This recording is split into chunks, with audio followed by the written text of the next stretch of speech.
All right. How did you all know I was moderating in here? That's why you're here, right? It couldn't possibly be because Miss Raya hangs out with Michael Strahan, could it? It couldn't be because she knows Terry Bradshaw. No, you're here because I was here, right? Let me tell you a quick story before we turn this over. Um, my name is Matt, and I will be your moderator today, and I'm going to do everything in my power to be second banana to Raya. But about a year and a half ago, I got an email from one of my favorite people in the entire world. She was a facilitator in Monticello, Arkansas a while ago. And she said, hey, you really need to talk to Raya. And I was like, great, who's Raya? She's like, let me connect you. And I listened to a podcast. And I heard one of the most elegant, eloquent, sparkly people in the world, and I just couldn't wait to meet her. So I called up and I said, hey, Raya, you got a minute? And we talked for a minute. And I said, tell me what you do. And she told me what she did. And I was like, holy crap, and you're talking to me? She's like, yeah. I was like, would you like to come to Hot Springs, talk to a whole bunch of people? And she said, yeah. And so I present to you the pride of South Arkansas and the second, to my knowledge, Emmy-winning East alumni, Miss Raya Clay. Thank you. Thank you.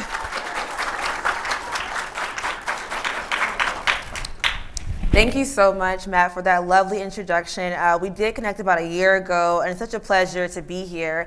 As he mentioned, I was a former EASTLab student in high school. Unfortunately, I didn't get a chance to come to the conference while I was in high school. So when he asked me, I'm like, I have to be here because I didn't get a chance to come when I was in high school. And I came such a long way since being in Monticello, which you guys may or may not know is a small town in Arkansas, to be here on this big stage in Hot Springs. So thank you all for joining me today, and let's go ahead and get into it. My name is Raya Clay, and you all are here joining me today for Calling the Shots from the Sideline. So you all may ask, what do I do for a living? I'm a producer currently at Fox Sports, and you guys may also ask, how did you go from Monticello, Arkansas, being an EASTLab student, to now working at Fox Sports, and last year working for ESPN, one of the biggest sports networks in the world, and being an Emmy Award-winning producer? As you guys can see, I worked at Fox Sports. I won my first Emmy Award for SportsCenter. Hands up, anybody watch ESPN and watch SportsCenter before? Okay, we have quite a bit of sports fans in here. So when you guys leave today, I want you guys to watch SportsCenter, Heroes, Histories, and Hope. It's a documentary I was a producer on last year, won my first Emmy Award ever. And as someone who looks up to Oprah Winfrey, who has a room full of Emmys, to win my first Emmy was just such an honor and a pleasure. I got the chance to work for NASCAR, and then also recently moving to LA, attend a few red carpets for the 2022 Super Bowl. So definitely a pleasure. I want to tell you guys, how exactly I got here. So as I mentioned, I grew up in Monticello, Arkansas, born and raised, Monticello High School, and I was an EASTLab student. My EASTLab facilitator, Ms. Katura West, was absolutely phenomenal, and she instilled so many just qualities in me and really educated me on East, and that you can really do things outside of the classroom. You can learn how to build apps. You can learn how to create Google Maps through GPS. You can learn how to video edit and do Photoshop. So throughout EASTLab, I learned so many skills. I'm just like, wait, I want to basically do everything, but I knew I had a true passion for sports. So while I was doing EASTLab, I also was on the softball team as well as basketball. And even though I'm 5 foot, I still had dreams to be the next Lisa Leslie, but I'm going to tell you guys, it didn't work out for me. I was not a great athlete. I tried and tried, but I didn't have the skills to be an athlete. So once I realized I could take those EASTLab skills that I learned and partner that with sports, I said, you know what, I'm going to attend the University of Arkansas, one of the biggest colleges in Arkansas, and also an SEC school, which has more exposure to media outlets like ESPN and Fox Sports, who broadcast those games. So from Monticello, and I graduated in 2011, I went on to attend the U of A, where I majored in broadcast journalism. And when I tell you all, I was so determined to get a job after college. I was doing everything from being a sports writer to being a part of the news team, on camera, off camera, even working for the Arkansas Razorbacks as an on-camera personality. I was so determined. And with my hard work, I met so many people along the way that helped me to get to where I am now. So you guys probably want to know, how do you really secure your dreams? Because when I was interviewing for ESPN, it took me 12 applications, 6 interviews, and then after the 6th interview, a 3-month interview process, and flying out twice to ESPN's headquarters in Bristol, Connecticut to get my job. So you guys may ask, how did you manage to do all of that and even get your foot in the door with ESPN getting thousands of applications a day? And I say that it starts with this one tweet I posted on Twitter last year that actually ended up going viral. As you guys can see, it had over 34,000 retweets, over 900 quoted tweets, and over 100,000 likes on Twitter last year. I said in a couple years, it won't matter how long it took. You'll just be glad you did it. Stay focused. So the work you're putting in right now at EastLab, it may seem like you guys are putting in so much work and working hard, but it's because it's for a good reason. Just stay focused and it will all pay off. Don't give up. Keep doing your projects. Keep making mentorships, connections. And one day you guys will be like me, an Emmy Award-winning producer, living in LA, or doing whatever you want to do. Never limit yourself. So the first thing I will say that I feel like got me to where I am is network, network, network. Just how Matt reached out to me last year, and now I'm here at the conference. I met so many people in my career that have really helped me to get to where I am. And it's one thing to meet somebody, but you don't just meet them and then, don't follow up. Keep building and nourishing those relationships. As you guys can see here, the far picture. Anybody know who that guy is with the hat on his head? Raise your hand if you know who that is. Few people. Cam Newton, one of the best NFL quarterbacks to play the game. And not even NFL, one of the best college football players to ever play the game.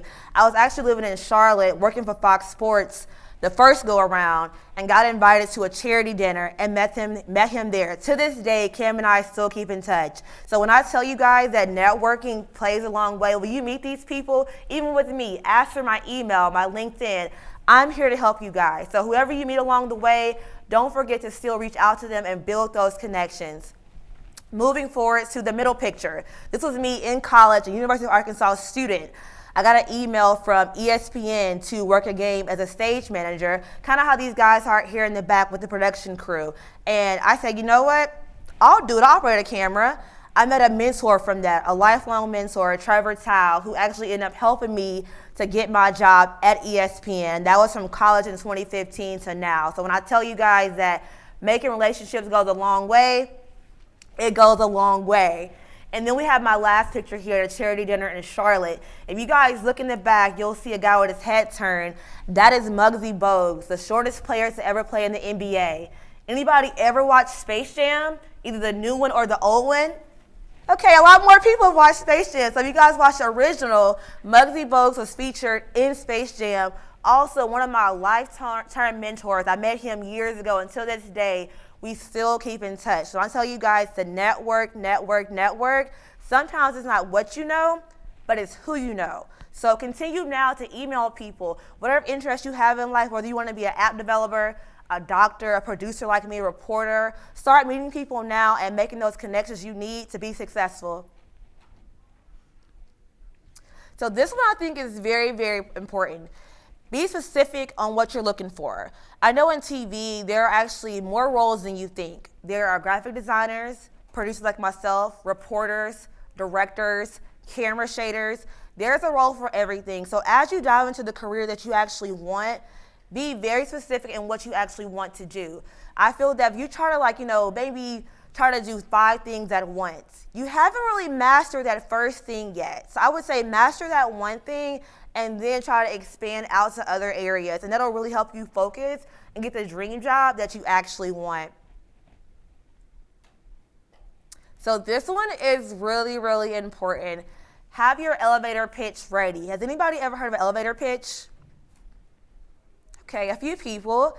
This is super important because when you're in an interview or even meeting anybody in general, the first few things you say about yourself are going to be the most important. When I meet people, I always be sure to say, my name is Raya Clay. I'm an Emmy Award-winning producer at ESPN, at Fox Sports. You always want to make sure you have those highlight points ready.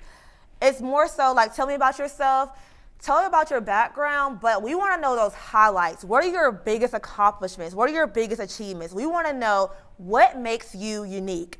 If I ask somebody right now, tell me your elevator pitch, who would be ready to have their first few biggest accomplishments ready? Anybody? All right, we have a taker right now. Let's hear it. What's your name? Tyler, nice to meet you. What do you want to do when you grow up? What's your dream career? I gotta moderate. Tyler. I want to be in the NFL. I absolutely love that. Okay, NFL producer, I want to interview one day. So if I was meeting you right now, tell me your elevator pitch. One of the greatest linemen in my school history. School history. What else? Any other big major accomplishments in the East Lab or maybe on the field if you play football now? Yes, ma'am. I was a starter for the most of the year, and we had an undefeated season until we played Bryant. Awesome. A starter and undefeated. So you don't want to just say your background. You want to tell those big highlights. Thank you so much. A great example. An awesome example. Anybody else want to do an elevator pitch? Anybody? Don't be shy. We have a shy crowd, Matt. I have no idea why. All right, well, I absolutely love that. Good luck to you. I believe in you. I definitely will see you on the field one day. So excited. Any team you want to play for in particular? Have fun. I love it. And a great example of it doesn't matter, where you go, but just getting your foot in the door is a major key. So I love that. So this one obviously is a little bit probably ahead of you guys, but it's still very, very important. The money, the dollars. And who doesn't love the money, right? Right. We love the money, right? So when you're graduating college, it's so easy to say, I had my dream job, I'm applying. I'm just going to go ahead and take my first offer. And I wish I would have known this before, but you guys, always negotiate. Negotiate. Know your worth, know your value. You guys are in East Lab right now learning how to do things that other students don't know how to do, whether it's app development, website creation, video editing. Use that to your advantage. So always be sure to know your value, tailor your resume accordingly, and do your research. There are websites like Glassdoor, Indeed, that will tell you the salary point for these jobs. But you want to go above that, and you want to add on based off your skills and your background. So never settle for the first offer you get. Always do your research. And of course, know your worth. When I applied for my job at ESPN, I got a pretty good number to work there. Obviously, it's ESPN, top of the top company. And one of my mentors told me, but when you were in college, you worked for the Razorbacks, you were on camera, you were the behind the scenes. Even going back to me being in middle school, being a yearbook editor, being an East Lab learning skills, you don't just have a college education. You have skills beyond that. And with me personally, I call it YouTube University. I went to YouTube. You can learn anything on YouTube. Taught myself how to learn Photoshop and everything else. So with that, I asked for $30,000 more than what I was offered. I ended up getting $25,000 more than what I was offered just for asking. So never settle. Once you guys apply for jobs, make sure you know your worth. Don't settle. And don't be scared. Those numbers may scare you, but know your value and your worth, that you guys are getting the higher education now. So when you're later, you'll be successful and you'll have the tools you need to have the life you want to live. Any questions about salary or negotiations? That's a loaded question, don't you think? So another question, where do I start looking? Are any of you all familiar with looking for jobs and where to start looking? One person? Okay, this is going to be a successful man right here. This is going to be a millionaire athlete with plenty of endorsements. I love that. He has the hair, he has the look. Like, I'm so ready to get his autograph. I mean, I'm excited. But these are my top places to look for jobs. One, LinkedIn. It's a really good profile, really good website to look for jobs. They post thousands of jobs a day, and you can also create LinkedIn profiles with your profile picture on it, your resume, your skills, your background. Employers, they'll search for you on there inbox you for jobs all the time. When I was at ESPN, I would get job offers on Hulu. Anybody watch Hulu?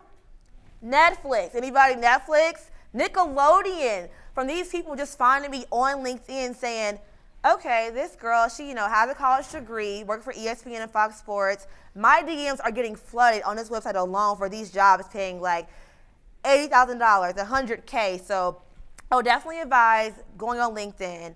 Also, Slack. Anybody use Slack? So Slack is a messenger system you can use, and I use it primarily for work to communicate, but I'm also in Slack groups. And for my future NFL player here, I'm in a sports Slack group, and they post tons of sports jobs from every single NFL and NBA team in the league. And the only caveat is you have to have an invite. So that goes back to networking and who you know. So anytime I have new mentees, I always invite them to these groups and say, hey, get in these groups, get these free jobs and free money, and meet people. And then also, question in the back. We do have a question from out in the universe. They want to know how to stay motivated when you're trying to get onto that elevator, Raya. And that's a really good question because the journey can definitely be one that can be frustrating, applying for jobs and just feeling like you maybe can't do it. I would say to find you a mentor for one, somebody older than you that can give you advice and to keep you motivated. And I would also say to motivate yourself. Self-motivation is the best motivation for me. Being from a small town, nobody in Monticello was doing what I wanted to do. I didn't know anybody in my community that had worked for ESPN or had won an Emmy Award, but I feel like self-motivation is the best. Motivate yourself. And sorry, I think I have a question. Go ahead. What major would you have if you wanted to become a sports broadcaster? Great question. So I majored in broadcast journalism, so I would definitely recommend broadcast journalism, media. Those are the top two I would say would help you. Or some colleges also have a sports media or sports journalism major, but Arkansas didn't, so I did broadcast journalism. That's a good question. Any other questions? Yeah. Where?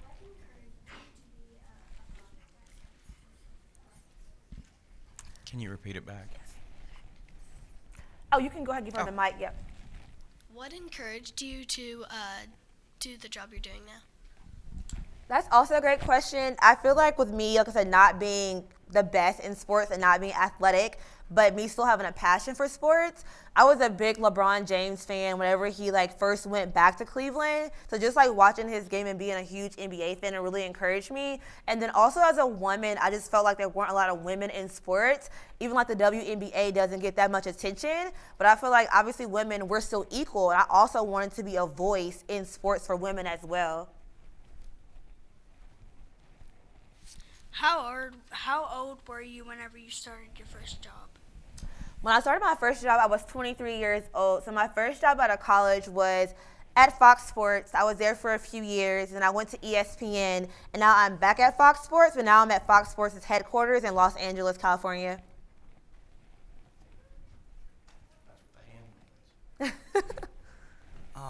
So how would you recommend, when you're starting off, getting connections and stuff like that, how would you recommend, starting to meet, bigger people to help you throughout your career? For sure. That's a great question. With me being from a small town, and then University of Arkansas is pretty big, but it's still not bigger as other schools like LSU or Mizzou. So I did meet a lot of people when I was in college, but a lot of my professors, they hadn't even worked in national TV, only local. So to me, it's just well, my professors haven't done it. Can I do it? I'm like, you know what?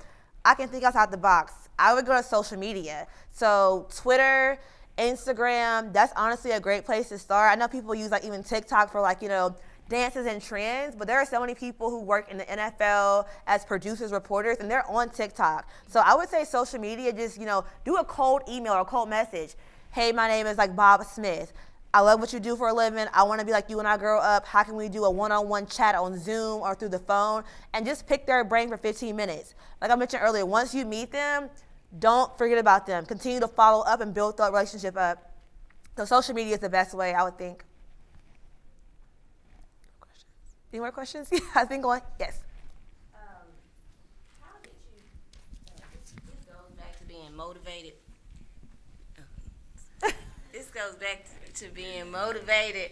How did you maintain your motivation despite maybe negativity, or how did you continue to work, to even in high school and college, how did you keep yourself motivated and driven despite negativity?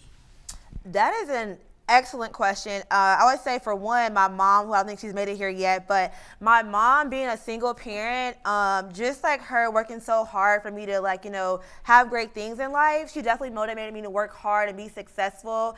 And I'll tell you guys that a lot of people didn't really believe that, journalism or like being a reporter was a real career. But I knew that people on TV were successful from doing it, and I wanted to do it. So I just feel like me just knowing that I can make a difference in the world, and then having my mom to work. I know when I was in college, my freshman year, I told my mom, like, I need to get a MacBook. I need to get Final Cut Pro. I need to get Adobe Premiere Pro. And I need a MacBook to be able to edit. I had a PC at the time.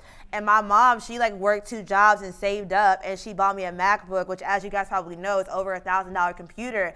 But she knew that I had the skills to do it. So just my mom like believing in me, my community, my family, even with the naysayers saying, it wasn't a real career, I knew that it was. My mom knew that it was. She bought me the tools I needed to be successful. And that just kept pushing me and kept driving me. And I did some segments on YouTube when I was in college.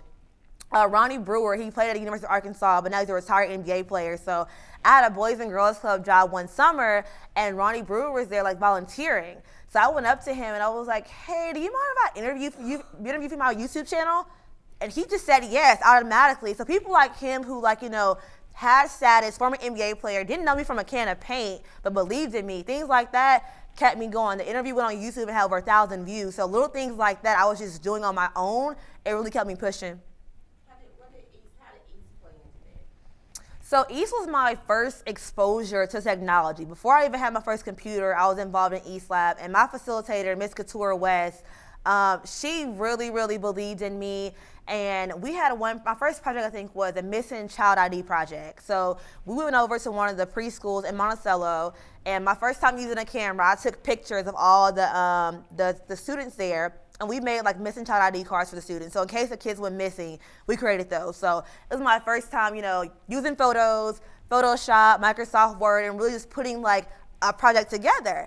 And Miss West, she thought it was the best project ever, and she really encouraged me. And she was so patient and so kind. I feel like in normal classrooms, most teachers, you go there, you do the work. But in East, you get to actually be creative. You get to do things that aren't just like writing and math and history and studying. You get to actually like put your mind to work. And even last year, I released my first app. It's a motivational app called No Handouts, Just Work. Just to let people know that I really put in work to get to where I am. And it's absolutely free. And those skills came from East Lab. I developed my first app, and that goes back to me being in high school 10 years ago now.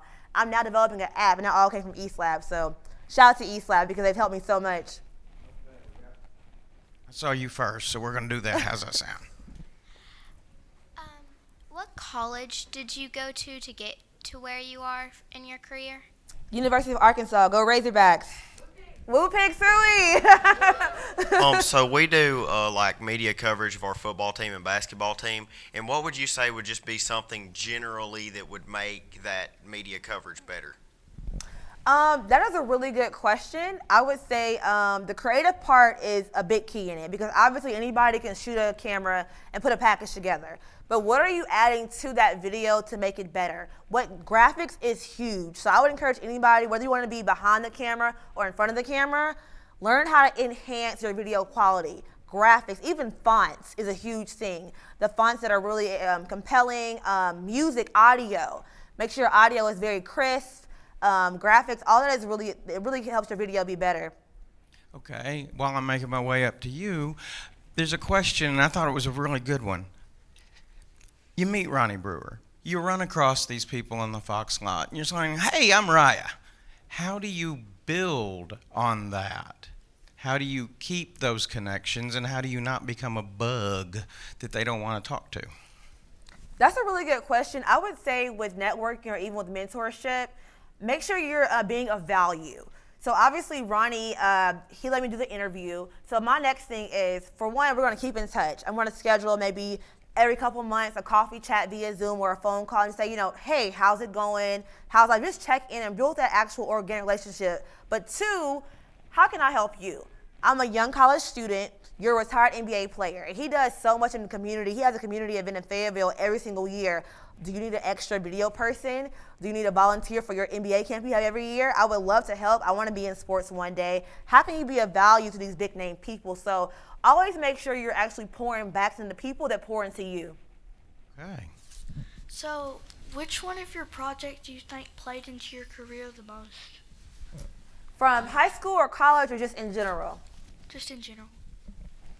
That's a good question. I have so many projects I worked on in college. I would probably say that, let's see, probably the LSU game.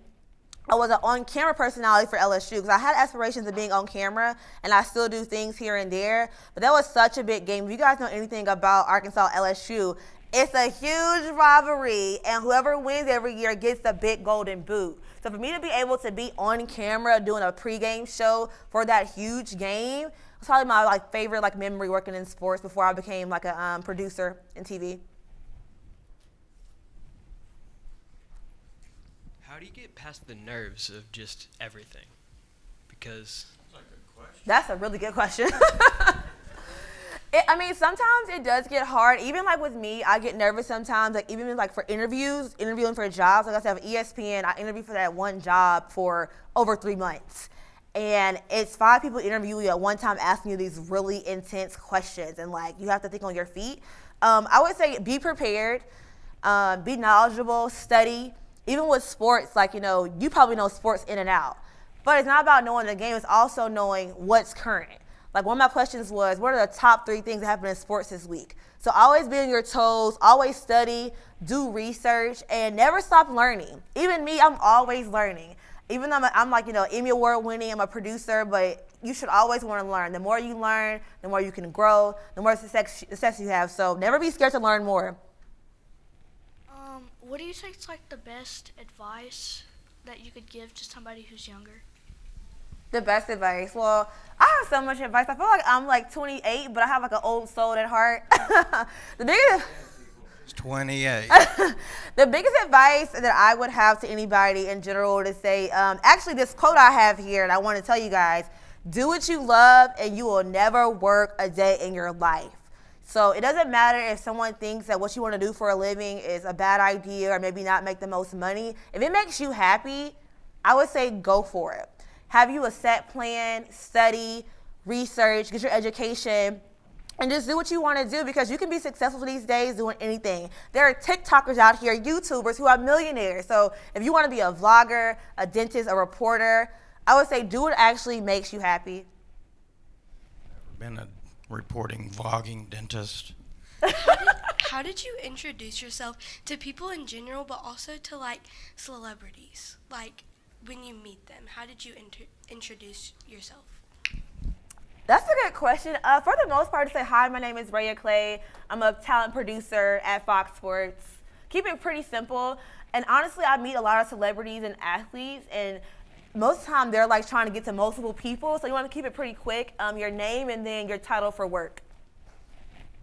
At what point in your life did you decide what you wanted to do? Ooh, that's a good question. I love these questions. I want to say it was in middle school. I knew that I wanted to work in TV, but I didn't know exactly what I wanted to do.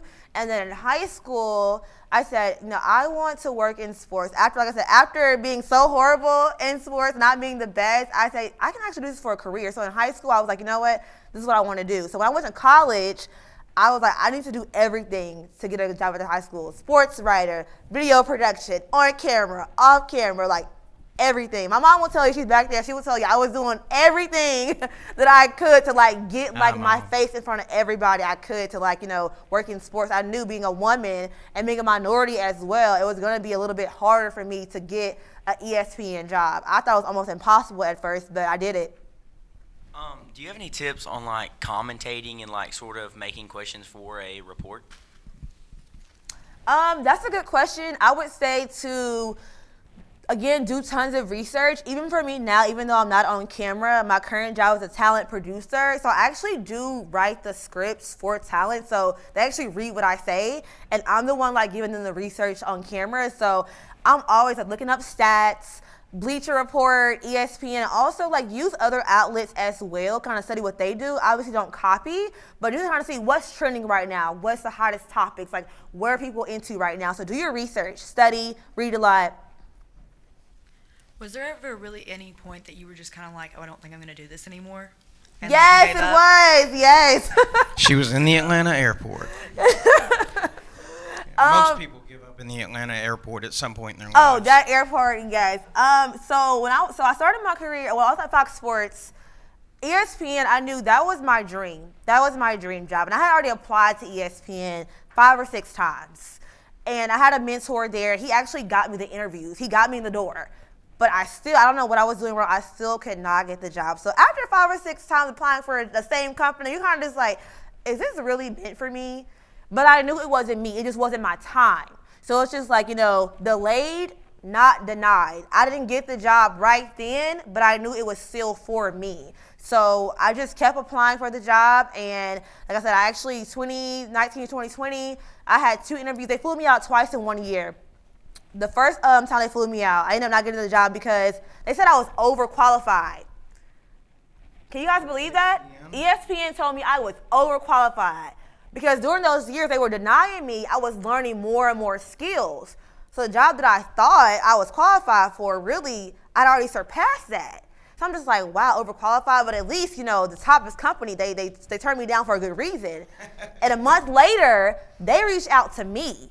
And they said, we have a job that's more money and higher skills that we think you will be fit for. So when you guys are good like that, the jobs will start coming to you. So keep that in mind. Delayed, not denied. They may deny you the first time, but it's coming. Don't give up.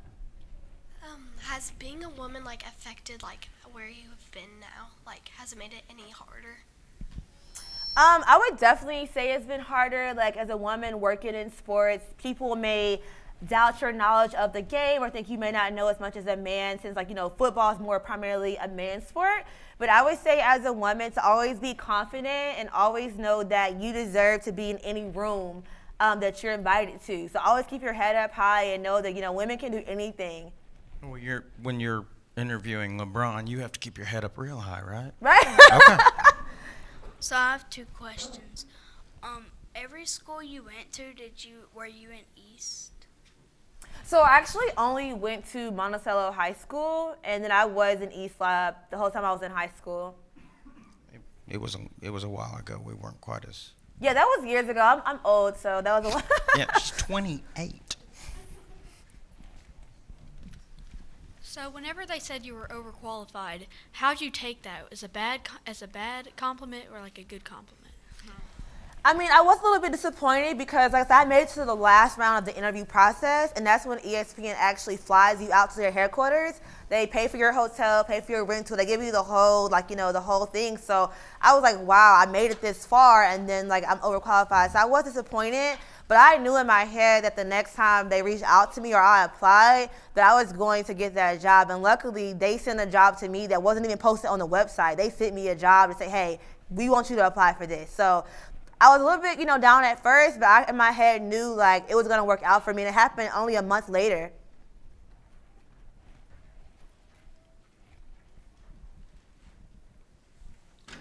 What was your biggest part of information or inspiration? What inspired you most? So as I mentioned earlier, my mom does inspire me a lot and my family. But again, just trying to break barriers for women for one. Even the WNBA, I feel like they don't get enough attention or media coverage, and just women in general. And just wanting to do things like this and speak to students and people and let them know it doesn't matter your color, your height, woman, man, wherever you are, that you can do anything. And sports is not gender based. Anybody can play sports from any background. So people like yourself, students, you guys inspire me to keep doing it. Did you ever figure out why you didn't get in the first couple times, and did you correct that throughout it? For the first few times, I did ask my mentor, and he said that I was good, I was qualified. But when you're interviewing for jobs, it's a panel.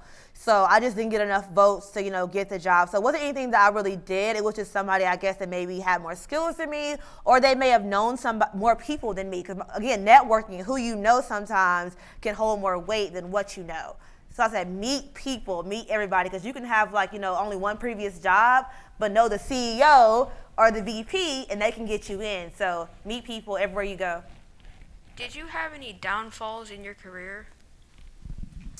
Any downfalls? I would say yes. I feel like everybody has downfalls, maybe projects that weren't as successful. Like even like right now, I edited a project last week and it only got 2,000 views on it. It was a project on KD. I thought it was so great, but it didn't get the good reception. And then last week, I did a video on the Nets. It got 20,000 views. So you're always gonna have downfalls in your career, but I try to let them get me down. What is your favorite sport to talk about? Basketball. I love the NBA. I'm a huge LeBron James fan. As I mentioned earlier, I watched him growing up, and he inspired me to really follow basketball more. So, what's your favorite sport? See, I love it. I love it. Who's better, LeBron or Michael Jordan? You're getting in trouble now. Oh no! I mean, even though I love LeBron, I'm not going to lie, I love him to death. I mean, you can't really compare the GOAT. I mean, MJ, he's like the best to play the game. Raya. The correct answer is Scottie Pippen. Okay, Arkansas Spiders, I love it. I love it. Oh, I was always man. Okay, you didn't raise your hand. What do you think your biggest obstacle was when pursuing your career?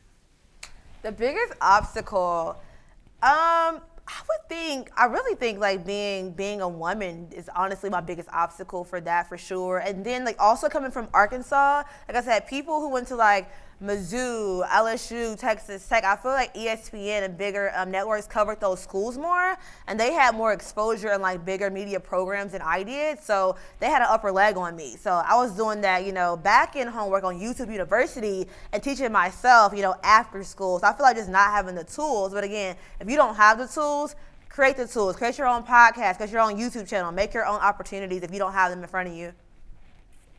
Yeah.